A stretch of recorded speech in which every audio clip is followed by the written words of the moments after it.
I am super tired, but I wanted to do a kind of different thing. Well, sort of different. I've done reviews in the past, but this is actually more of a book review, which is unusual. I have been reading this beauty, Louis Theroux's The Call of the Weird. Weirdly enough, for this book, I probably haven't read a book in over 5 years. Probably even at uni, when I was meant to be studying, I still wasn't reading books. And before that, honestly, I can't remember. So it's been definitely over 5 years since I've read a book. And I've started reading this book yesterday, and yeah, as you can see by my bookmark, we're almost at the end, which I was really surprised at. It just absolutely hooked me. I like Louis Theroux already. I haven't necessarily watched all that much of his documentaries. I watched a few of the ones that kind of grabbed my attention, like the one about the UFO Society in America. There was one about a bunch of porn stars, and just a couple of ones like that. The kind of thing that got me into it originally was Dark Tourist on Netflix.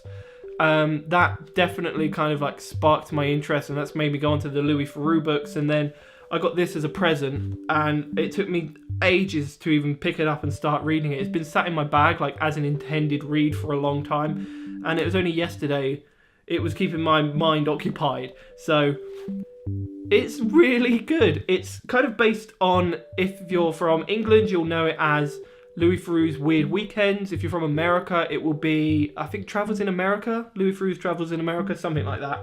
And this is basically his follow-up. I thought this was basically going to just be a retelling of all his documentaries, but what he actually did was go back to America and retrace all of the people that he saw 10 years ago in this documentary. So the book is written in like...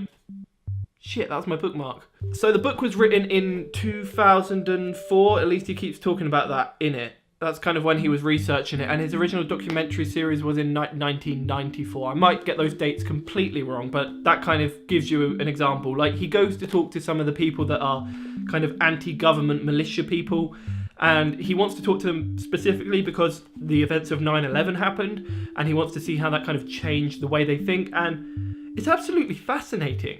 Even in his documentaries, Louis has a kind of a very unique style when he talks to these people. He often doesn't say much and makes them do all the talking, which kind of brings out them more, and it's less of a personality-driven style. Whereas in this book, you do kind of get a bit more of a feeling for Louis as a person, because you do go kind of deeper into the way he thinks.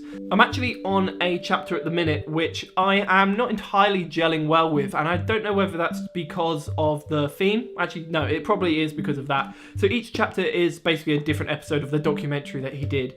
I'm currently on one about gangster rap, and apart from really having not much of an interest in gangster rap, it just kind of feels like the most normal of all of them. A lot of the stories in this are like really wild. So you've got the UFO community, he goes back there, he goes to talk to porn stars, he goes to talk to people at a brothel, he goes to talk to neo-Nazis and militia, and they're all like these weird fringes on the outer of society. And when he's talking to the current gangster rapper, that's literally how he says it. I'm not trying to be weird. It's more normal. I mean, there is definitely this subculture there. I don't know how to explain it. It's just not grabbing me. Maybe it's just because I'm not really a fan of that as a kind of culture. I have no idea what's next. Something called Ozkadi. I don't know. Can I work out what that is quickly? Oh, okay, so the next one's about a cult leader and guru. So yeah, that's going back to all the kind of really weird stuff, which is interesting. But yeah, I've actually really enjoyed this book, and it has prompted me to actually buy another similar style book, which was written by Dom Jolly, I think so, and that's going to be coming like next week. So yeah, really cool, great book.